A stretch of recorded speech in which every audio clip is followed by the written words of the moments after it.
اعلیٰ حضرت فاضل بریلوی رحمۃ اللہ علیہ فرماتے ہیں سونا جنگل رات اندھیری چھائی بدلی کالی ہے، سونے والوں جاگتے رہنا چوروں کی رکھوالی ہے۔ سونے والوں جاگتے رہنا چوروں کی، یہاں تو لوگ ہمارے عقائد کو تباہ کر رہے ہیں، صحابہ اور اہل بیت کے بارے میں، حضور کی نسبتوں کے بارے میں، اور ہمیں فکر نہیں ہے۔ اتنی دور لے جایا جا رہا ہے، اتنا فکری انتشار نہیں کہا۔ حضرت ربیہ بن کعب کی وہ حدیث تو سارے لوگ سناتے ہیں کہ وضو کرایا کرتے تھے، تو نبی پاک نے فرمایا کچھ مانگ لے۔ انہوں نے جنت میں نبی پاک کا پڑوسی مانگ لیا، یہ بخاری میں موجود ہے۔ لیکن وہ والی حدیث بھی پڑھو کہ جب نبی پاک نے انہیں کہا کہ ربیہ تو مجھے وضو کراتا رہتا ہے، شادی کیوں نہیں کرتا؟ حضور نے نہیں فرمایا کہ اس کا ذاتی معاملہ ہے، میں شادی کراؤں گا، میں اس کام میں کیوں آؤں گا، شادی کیوں نہیں کرتا؟ اس کی حضور کوئی کاروبار نہیں، کوئی معاملہ نہیں، کوئی رنگ روپ نہیں، اور آپ کی خدمت سے بھی رک جاؤں گا۔ کہتے ہیں حضور خاموش ہو گئے۔ اگلے دن پھر پوچھا نکاح کیوں نہیں کرتے؟ میں نے کہا حضور نہ کاروبار ہے، نہ گھر ہے، نہ مکان ہے، نہ رنگ روپ ہے، کون رشتہ دے گا؟ جب میں یہ کہہ کے باہر نکلا نا حضور خاموش ہو گئے، تو میرے دل میں خیال آیا ربیہ تو بحث کیوں کرتا ہے؟ اور ان کو بتاتا ہے جنہیں اللہ نے سارا کچھ ہی عطا فرمایا ہوا ہے۔ حضور کہتے ہیں شادی کیوں نہیں کرتا؟ تو چپ کر کے کہہ دے محبوبہ جیسے دل کرتا ہے ویسے کر دے، تو آگے سے دلیلیں دیتا پھرتا ہے۔ یہ بھی کو بات ہوئی۔ فرماتے ہیں اگلے دن میں نے ارادہ کر لیا، حضور نے اگر آج کہا تو کہہ دینا یا رسول اللہ جیسے دل لو کرے۔ میں نے وضو کرایا، میرا خیال تھا حضور یہاں روک کے کہیں گے، یہاں روک کے کہیں گے، پر حضور نے آج بات ہی کوئی نہ کی۔ میں دیر تک سوچتا رہا یہاں کہیں گے، یہاں کہیں گے، پر آج حضور نے بات ہی نہ کی۔ میں پچھتا رہا تھا کہ 2 دن موقع ملا، میں نے ضائع کر دیا۔ فرماتے ہیں وضو پورا کرا کے جب میں باہر نکلا، دروازے تک پہنچا تو محبوب نے آواز دی، بات سن۔ میں ٹھہر گیا، فرمایا شادی کیوں نہیں کرتے؟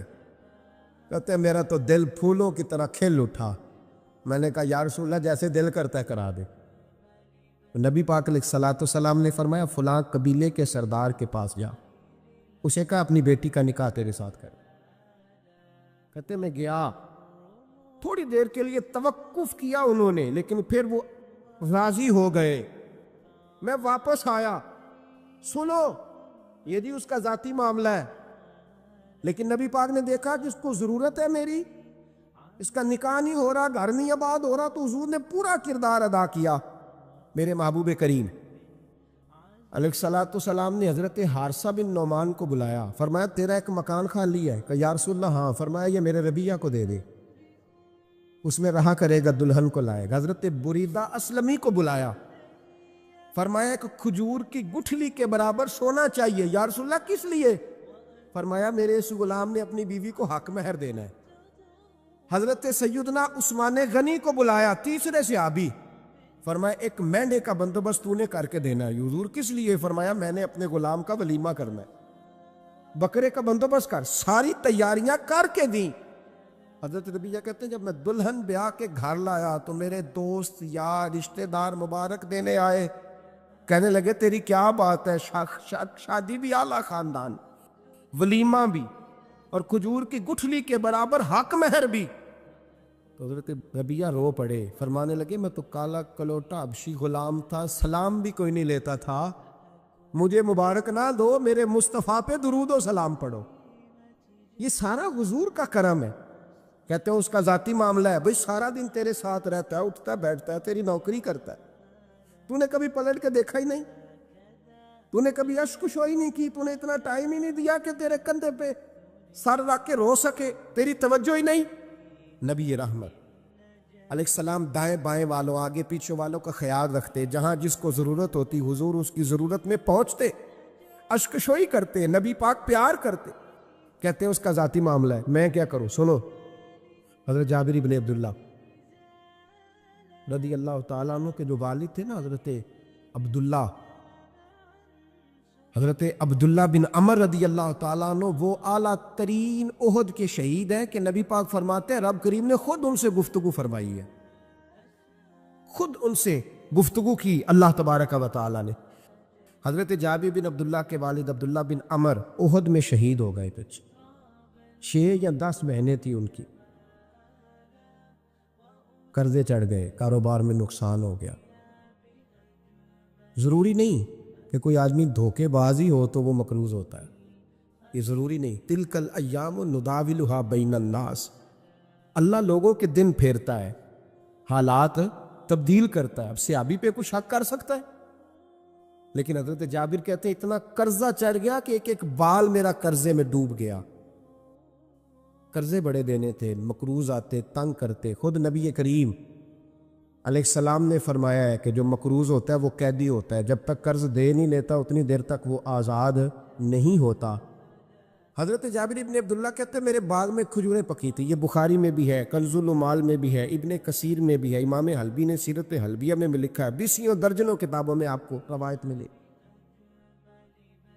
فرمانے لگے کھجوریں جب میری پک کے تیار ہو رہی تھی تو مقروض جب پیسے لینے آتے تو میں کہتا قرضے یہ کھجوریں پکتی ہیں تو دیتا ہوں۔ یہ ہم پنجاب کے لوگ کیا کہا کرتے تھے، ہاڑی سونی جی، یہاں چاول کی فصل پہ، یہاں گندم کے، ہم نے تو کپڑے لیے ہوتے تھے ادھار دکانوں سے کہ فصل پکتی ہے تو پھر دے دیتے ہیں، کہ کھجوریں پکتی ہیں تو دیتا ہوں۔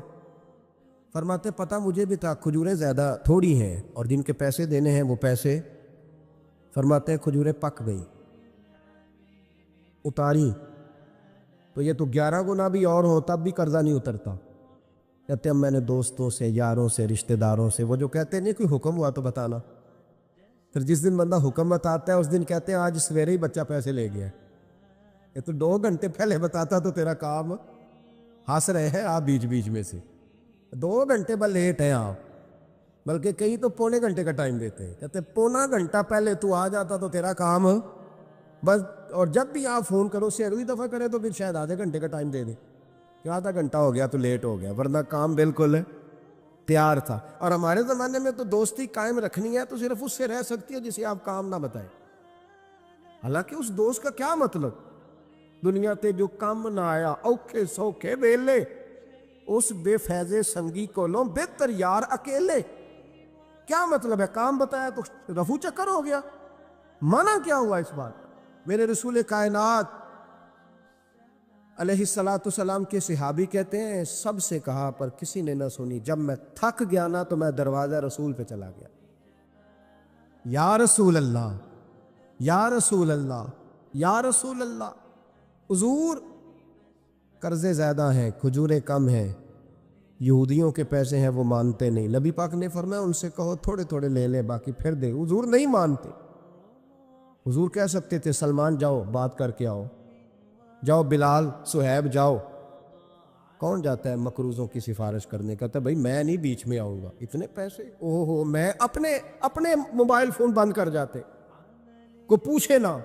لیکن نبی کریم علیہ السلام نے فرمایا سنو، خود رسول پاک، خود نبی پاک نے، حضور نے فرمایا چل میں تیرے ساتھ چلتا ہوں، چل میں تیرے ساتھ چلتا ہوں، مقروض کے ساتھ، امیر کے ساتھ نہیں، اس کے ساتھ نہیں جس نے پیسے لینے ہیں، بلکہ حضور مقروض کے ساتھ، گرے ہوئے کے ساتھ چلے، چل میں چلتا ہوں۔ یہودی تک گئے، فرمایا کچھ لے لے، یہ بیچارہ دھوکے باز نہیں الجھ گیا ہے غربت، کچھ لے لے باقی پھر دے دیں گے۔ کہنے لگا سارے ہی لینے ہیں۔ جب اس نے بات نہ مانی تو پھر یہ اللہ کے رسول ہے نا۔ اعلیٰ حضرت فرماتے ہیں میرے کریم سے گر قطرہ کسی نے مانگا، دریا بہا دیے، دوربے بہا دیے۔ یہ دوربے کیا ہوتے ہیں؟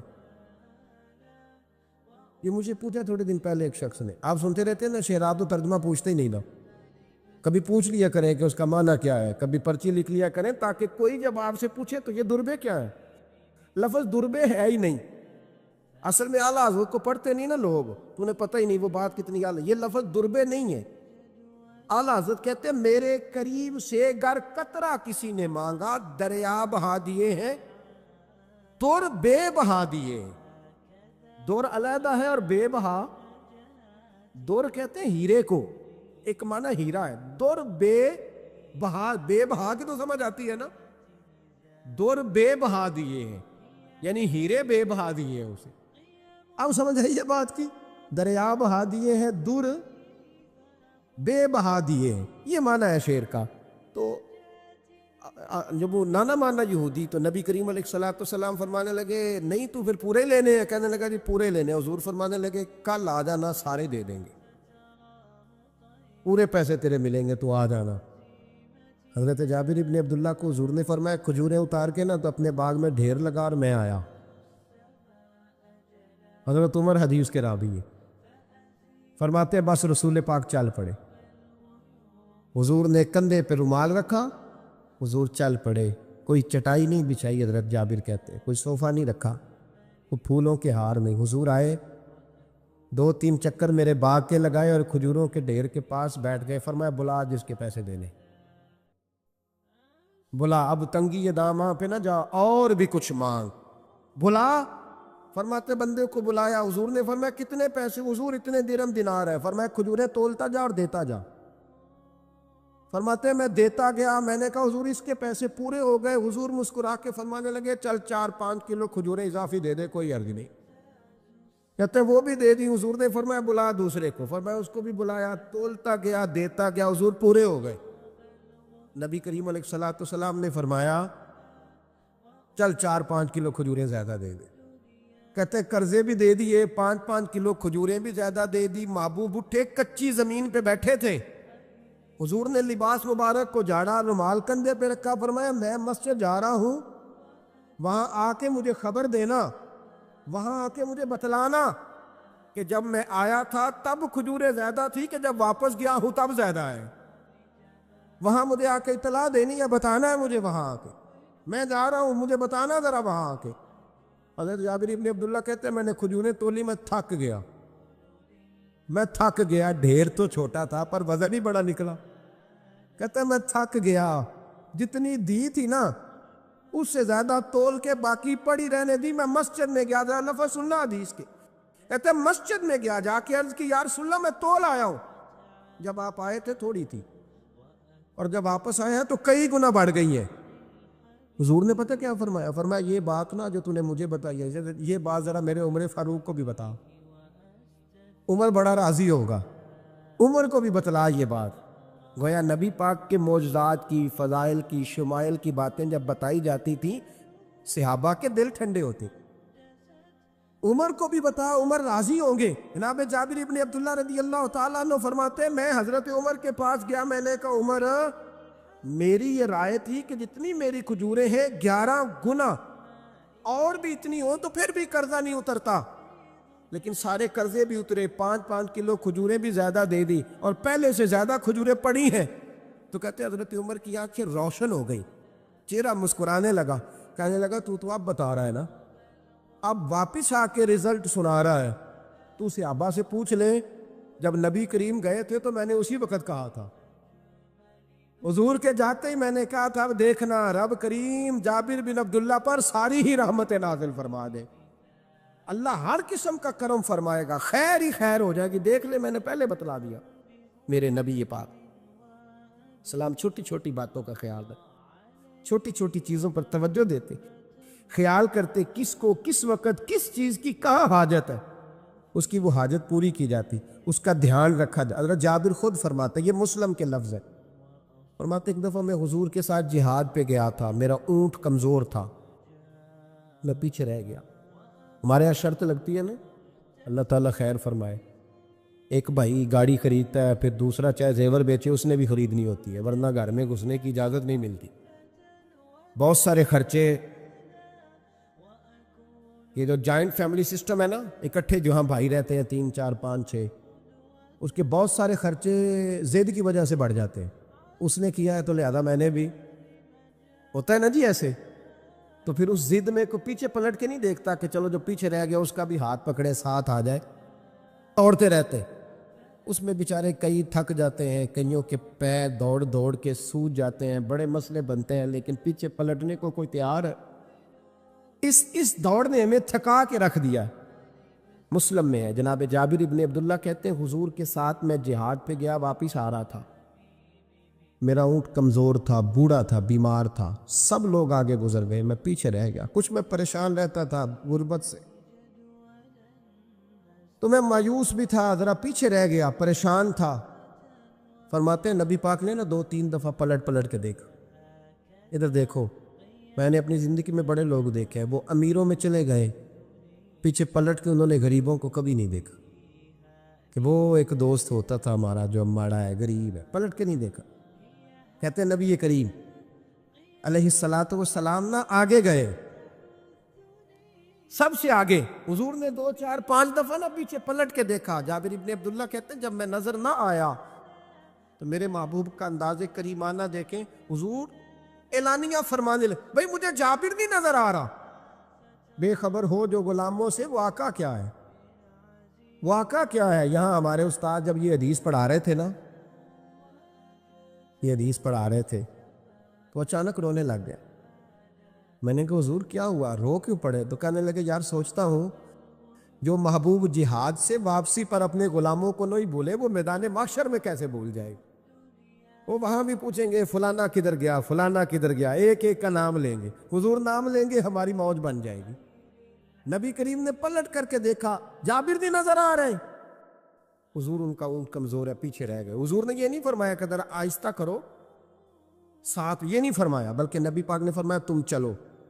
قافلہ چلتا رہا، حضور نے گھوڑا پیچھے کی طرف موڑا، سب سے پیچھے آئے۔ جناب جابر کہتے ہیں پیچھے میرے پاس۔ اس حکمت کو آپ سمجھیں، حدیث کے لفظوں پر آپ غور کریں۔ ایک کہہ کے کہنا ذرا اس کو میرے پاس لاؤ، یہ بات اور ہے، ذرا آہستہ ہو جا، وہ بھی ساتھ مل جائے۔ لیکن یہ معنی اور ہے کہ غریب جہاں بیٹھا ہے اس کے پاس خود چل کے جانا۔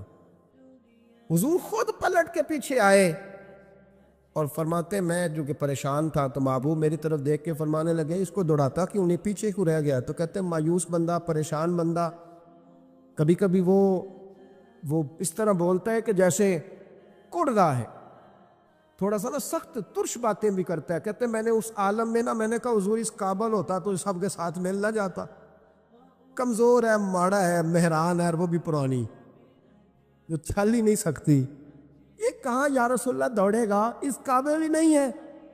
حضور اس قابل ہوتا تو قافلے کے ساتھ نہ ہوتا۔ کہتے ہیں حضور نے میری طرف توجہ فرمائی، میں باتیں کر رہا تھا اپنے اندر کی پریشانی کی تو حضور مسکراتے جا رہے۔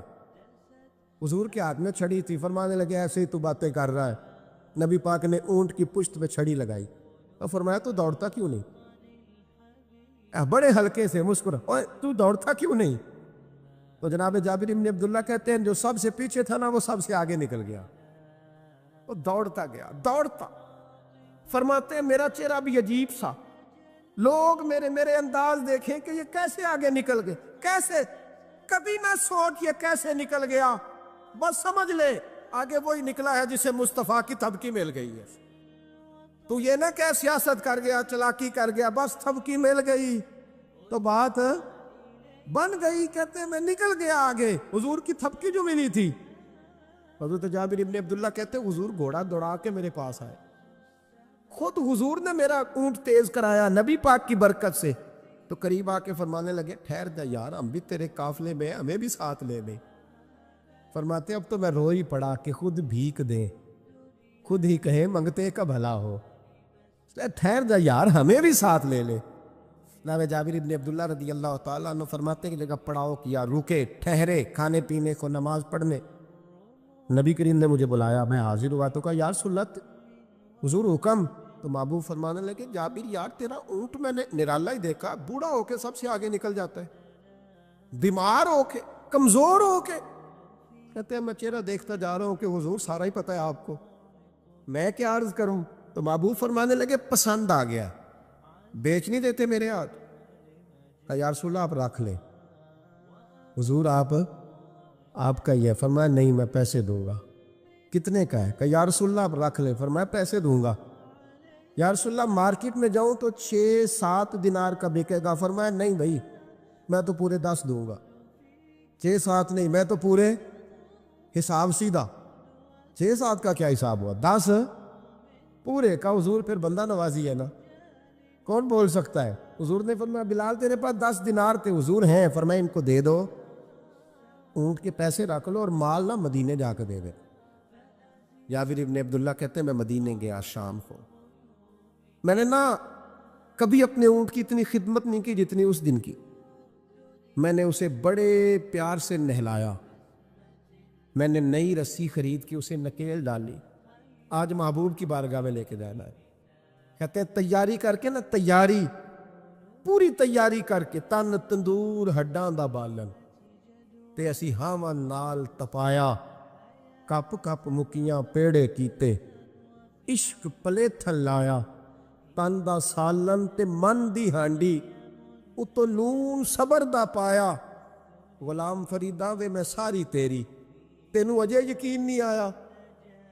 کہتے ہیں اسے بڑے پریم سے، بڑی محبت سے سجا کے، سوار کے، نکھار کے، تیار کر کے میں نبی کریم کی بارگاہ میں لے کے گیا۔ ظہر کی نماز پڑھ کے حضور نکلے، میری طرف دیکھا، میں نے کہا حضور پیسے لے لیے تھے، یہ آپ کا سامان ہے، مال ہے؟ کہتے حضور نے نکیل تھامی، میں واپس پلٹا، بھی گلی کی نکر مڑا نہیں تھا، حضور نے آواز دی، جابر ذرا سن تو صحیح۔ کہتے میں واپس آیا ہوں تو حضور مجھ سے باتیں کرنے لگے، فرمانے لگے یہ میرا اونٹ ہے، اسے کمزور اور بوڑھا نہ سمجھنا، کبھی جانوروں میں دوڑا کے دیکھنا، سب سے آگے نکل جاتا۔ اور کریم محبوب فرمانے لگے 6-7 دینار کا نہ سمجھنا، میں نے پورے 10 دینار کا خریدا۔ اور پھر حضور پھر مسکرائے، فرمایا جابر تمہیں پتہ ہے تحفہ لینے دینے سے محبت بڑھتی ہے؟ حضور ہاں۔ فرمایا رکھ لو، میں تمہیں تحفے میں دینا چاہتا ہوں، رکھ لو، میں تحفے میں دینا چاہتا ہوں۔ جناب جابر ابن عبداللہ کہتے ہیں میں واپس لوٹ رہا تھا، رو رہا اور کہہ رہا تھا جیسا نبی اللہ نے مجھے دیا، جیسا رسول اللہ نے، سب سے اولا ہو اعلیٰ ہمارا علم۔ آنکھیں بند کر کے جھوٹ کی زندگی جی کے، اپنے ساتھ بددیانتی کر کے، دھوکہ دے کے، اپنے آپ کو دائیں بائیں، اپنے آپ کو کہیں مصروف رکھ کے کچھ وقت ضائع تو کر لیتے ہو، پر تمہیں پتہ تو ہے نا کہ عبادت اللہ کی کرنی، تمہیں اس کی خبر ہے۔ میرے رسول پاک علیہ وسلم نے فرمایا بندہ اللہ کے سب سے قریب اس وقت ہوتا ہے جب وہ سجدے کی حالت میں ہوتا ہے۔ کس کے قریب ہوتا ہے؟ اللہ کے سب سے قریب ہوتا ہے، وہ بڑا نیڑے ہے رب کے، بڑا قریب ہے، اس لیے کہ وہ حالت سجدہ میں، وہ جب سجدے کرتا ہے نا، اس کی بارگاہ میں جب جھک جاتا ہے۔ آپ ذرا سجدے کی کیفیت دیکھیں نا، زبان بھی یہاں ہے، آنکھ بھی یہاں ہے، کان بھی، عقل بھی ساری، اس نے سارا کچھ رکھ دیا سجدے۔ آپ وہ کبھی پیچھے جائیں تو دیہاتوں میں کہا جاتا تھا ناک سے نکیریں نکالو، بہت بڑی سزا ہوتی تھی نا، ناک سے نکیریں نکالو، بڑی سزا ہوتی تھی۔ تو اس نے کہا مالک مجھے کسی نے کہا نہیں، پر دیکھنا میں نے رکھ دی ساری عقل سجدے میں، اور رکھ کے کہا کیا سبحان ربی یا اللہ، اللہ میں پست ہوں تو اعلیٰ ہے، اللہ تو میرا رب ہے اور تو سب سے اعلیٰ اتنا۔ اور فرمایا جب یہ اس کیفیت میں ہوتا ہے تو پھر یہ اپنے رب کے قریب ہوتا ہے۔ میرے نبی کریم علیہ السلام نے مصلی سے دل لگانے کا درس دیا، حضور نے توجہ دلائی، صحابہ اس ذوق کے حامل لوگ تھے، وہ کوشش کرتے تھے۔ جناب صدیق اکبر رضی اللہ تعالیٰ عنہ کا عبادت کا مزاج ہمیشہ قائم رہا۔ حضرت عمر فاروق ساری رات اللہ کے حضور کھڑے رہے۔ حضرت عثمان غنی رضی اللہ تعالیٰ عنہ عشاء کی نماز پڑھ کے 2 رکعتوں کی نیت باندھتے تھے، 15 سپارے پہلی رکعت میں پڑھ دیتے اور 15 سپارے قرآن مجید کے دوسری رکعت میں پڑھ دیتے۔ آپ نے نا حضرت عمر فاروق کے وصال کے بعد ان کی ایک بیوہ سے نکاح کیا، حضرت عثمان غنی نے نکاح کیا۔ وہ خاتون آپ کے نکاح میں آئیں تو عرض کرنے لگی امیر المومنین میرے لیے اعزاز تو بہت ہے کہ میں امیر المومنین کی بیوہ تھی تو امیر المومنین کی منکوحہ ہو گئی ہوں، لیکن حضور نہ تو میں جوان ہوں کہ میرے اندر رغبت ہوتی اور نہ میں اب اس قابل ہوں کہ کوئی خدمت کر سکوں، میرے ساتھ نکاح کی وجہ کیا بنی؟ تو عثمان غنی رو پڑے، فرمانے لگے میں نے عمر فاروق کو مسجد میں اپنے رب سے ڈرتے ہوئے دیکھا، میں نے اسے روتے ہوئے دیکھا، عدل کرتے دیکھا، انصاف کرتے دیکھا، امت کی خیر خواہی کرتے دیکھا۔ تمہارے ساتھ نکاح اس لیے کیا ہے کہ تم مجھے یہ بتاؤ کہ عمر فاروق گھر کے اندر اپنے رب کو کیسے راضی کرتے، گھر کے اندر کیسے راضی کرتے تھے، وہ طریقے بتلاؤ، تم بتاتی جانا اور میں بھی اسی طرح گھر میں عبادت کروں۔ جس گھر میں اللہ کا ذکر ہوتا ہے وہ گھر زندوں کا ہے، اور جس گھر میں رب کریم کا ذکر نہیں ہوتا وہ گھر زندوں کا نہیں ہے۔ گھر نا ہم نا کتابوں میں پڑھتے ہیں کہ بزرگ کہتے ہیں، حضرت فضیل بن عیاض کہتے ہیں کہ میں ایک گلی سے گزر رہا تھا تو گھر کے اندر کسی قاری صاحب نے قرآن کی آیت پڑھ دی، وَلِمَنْ خَافَ مَقَامَ رَبِّهِ جَنَّتَانِ۔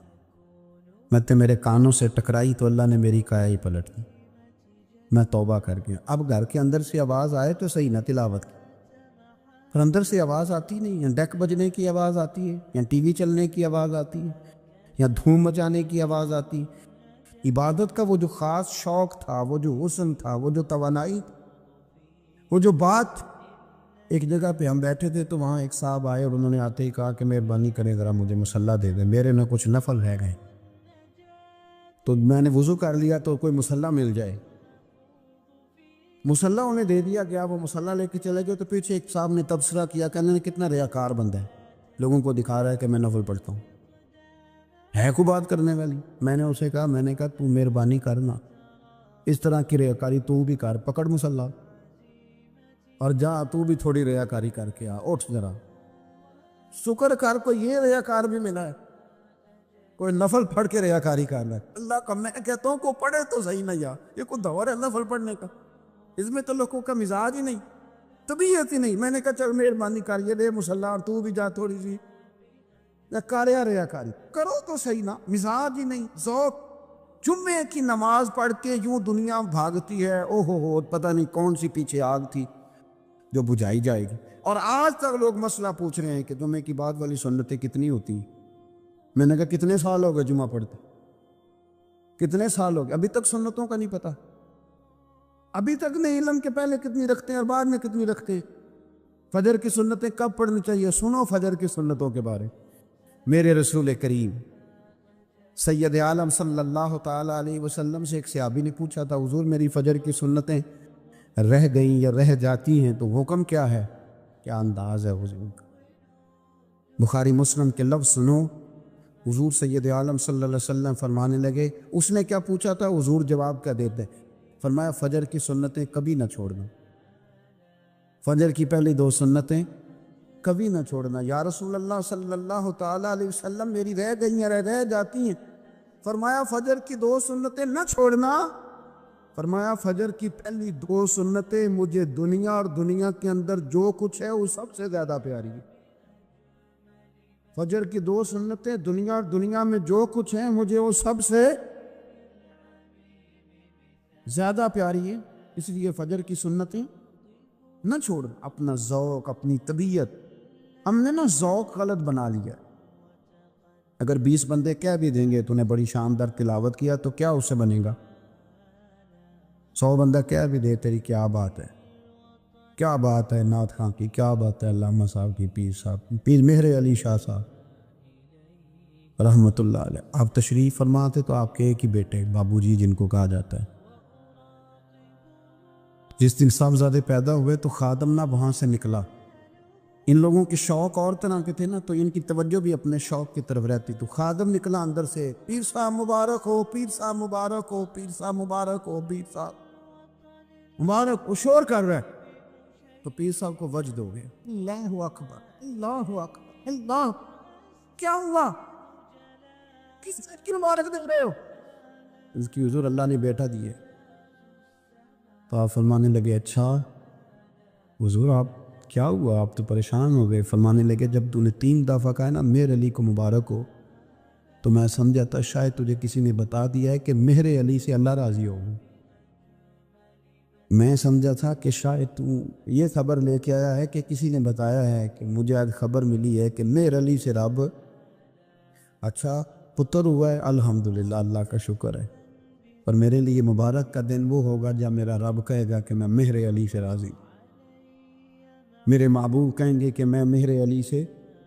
آپ بات کو سمجھے، شوق ہی کسی اور طرف تھا، دل ہی کہیں اور لگا ہوا تھا، طبیعت ہی کہیں اور مائل تھی۔ کوئی وظیفہ پوچھتے تھے تو پڑھتے تھے وہ لوگ، کچھ اللہ اللہ انہیں بتائی جاتی تھی تو کرنے کا ذوق رکھتے تھے، طبیعت تھی، قائل تھے۔ حضرت ربیع کہتے ہیں میں بڑی دور سے سفر کر کے گیا حضرت اویس کرنی سے ملنی، بڑی دور سے، اور جب میں پہنچا تو فجر کا وقت تھا، تو حضرت اویس کرنی کو میں نے پا لیا، تو وہ نماز پڑھ کے نا قرآن شریف لے کے بیٹھ گئے۔ فرماتے ہیں اشراق چاشت کا وقت ہوا تو نفلوں کی نیت باندھ لی۔ محدث ابن الجوزی نے لکھا ہے، فرماتے ہیں پھر جب زوال کا وقت ہوا تو مسجد میں جھاڑو دینے لگ گئے۔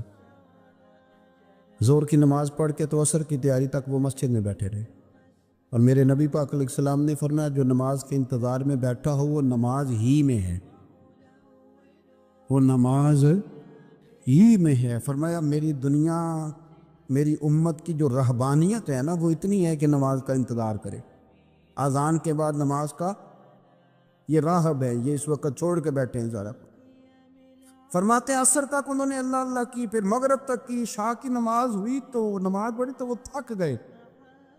اب مجھے وہ فارغ ہوں، مصلی چھوڑے تو میں ملاقات کروں نا، کہ آپ حیران نہ ہو کہ اتنی دیر بندہ کیسے اللہ اللہ کر، ہم نے کی نہیں نا اس لیے ہم پریشان ہیں۔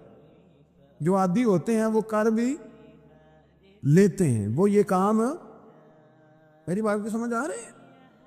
جب جاتے ہو کسی دفتر میں تو 8 گھنٹے کھڑے رہ لیتے ہو نا، مجبوری ہوتی ہے تو کھڑے رہا جا سکتا ہے۔ پاسپورٹ کا دفتر، بولیے امیگریشن کی لائنوں میں، اور میں نے تو ایمبیسیوں میں بندے 12 گھنٹے پہلے جا کے کھڑے دیکھے، رہ لیتے ہیں کھڑے۔ تو اگر ان کاموں کے لیے رہا جاتا ہے تو اللہ رسول کے لیے بھی کھڑے رہا جا سکتا ہے۔ تو فرمانے لگے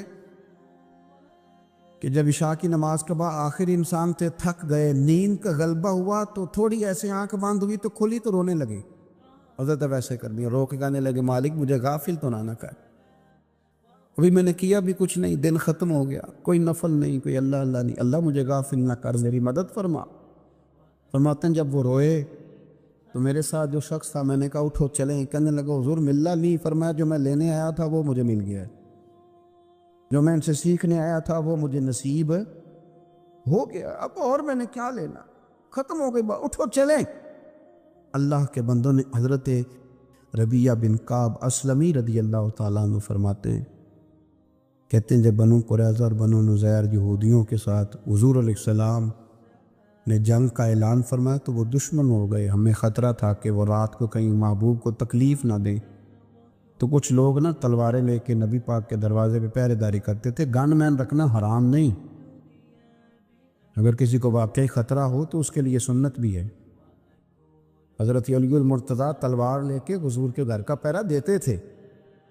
حضرت ربیعہ بن کعب اسلمی رضی اللہ تعالیٰ عنہ فرماتے ہیں کہ رات میری ڈیوٹی تھی کہ میں حضور کے گھر کا پہرا دوں گا، تو فرماتے ہیں میں باہر سن رہا تھا، ساری رات ہی میرے نبی پاک نے اللہ کی تسبیح پڑھی، ساری رات، کبھی تسبیح، کبھی تہلیل، کبھی تحمید، کبھی تکبیر، ساری رات۔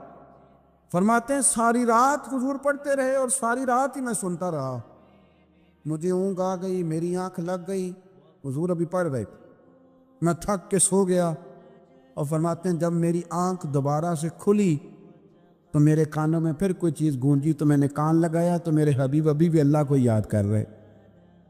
ساری رات حضور رب کی عبادت کرتے، اسی لیے تو کہا یا ایھا المزمل قم اللیل الا قلیلا، حبیب ساری رات تو نہ جاگا تھا، تھوڑا آرام بھی کر لیے گا۔ میرے بھائی اپنا مصلی، اپنی عبادات، اپنے وظائف، اللہ اللہ جو آپ نے کسی سے سیکھی ہے اس کو کبھی کمزور نہ ہونے دیں۔ شجرہ شریف جو کسی بزرگ سے آپ لے لیتے ہیں تو کیا رسم ہے کوئی؟ اس پہ کچھ لکھا ہوتا ہے، وہ پڑھنے کے لیے دیا جاتا ہے، اس پہ لکھا ہوتا ہے کہ یہ اللہ اللہ آپ نے کرنی ہے۔ انسان پر اگر کوئی شخص نیکی کر دیتا ہے، احسان کر دیتا ہے، تو انسان اس کے سامنے پھر گردن نہیں اٹھا سکتا، یار یہ میرے مشکل وقت کا دوست ہے، اس نے میرے ساتھ نیکی کی، کبھی بھی گردن نہیں اٹھائے گا، جھکا کے رکھے گا۔ تو اگر عام کوئی نیکی کر دے تو اس کے سامنے انسان کبھی گردن نہیں اٹھاتا، تو جو رب ساری نعمتیں عطا فرمائے، جو کہے کہ تیری تخلیق میں نے کی، تجھ سے پہلوں کو بھی پیدا میں نے کیا، تیرے لیے زمین کا بچھونا بھی میں نے بچھایا، آسمان کی چھت بھی میں نے لگائی، تیرے لیے زمین سے ساری اناج کو، پھل کو، کھیتیوں کو نکالا بھی تیرے لیے۔ اب تو اس طرح کر کہ تو میری عبادت کر، تو میری بارگاہ میں جھک جا۔ بہت سارے نشے لوگوں کو لگے ہوئے ہوتے، ہر آدمی کوئی نہ کوئی نشہ کرتا ہے، کوئی دولت کا کرتا ہے، کوئی شہرت کا کرتا ہے، کوئی اپنی تعریف کا نشہ کرتا ہے، دو چار لوگوں سے تعریف سن کے مطمئن ہو جاتا ہے۔ ناراض تو نہیں ہو گیا اس جملے سے؟ آپ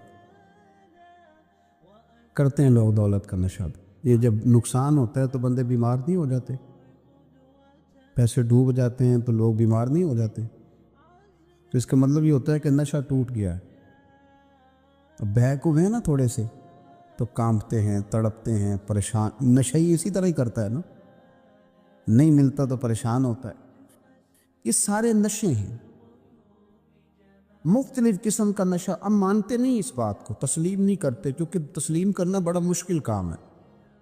اس کے لیے تو بڑی ساری چیزیں جو ہے وہ دبوچ کے اور بڑی سارے رستے پھلانگ کے آنا پڑتا ہے، تو بڑا مشکل ہے ماننا، ورنہ کرتے ہیں ہم، ہمارا مزاج ہے۔ یہ گھومنے پھرنے کا، دنیا دیکھنے کا بھی ایک نشہ ہے، یہ بہت ساری باتیں کرنے کا بھی ایک نشہ ہے، گپ شپ کا بھی ایک نشہ ہے۔ دو چار لوگوں کی جب تک پگڑیاں نہ کھول لیں، بعض لوگوں کو نیند نہیں آتی۔ یہ غیبت کا، چغلی کا، بددیانتی کا، یہ بھی ایک نشہ ہے۔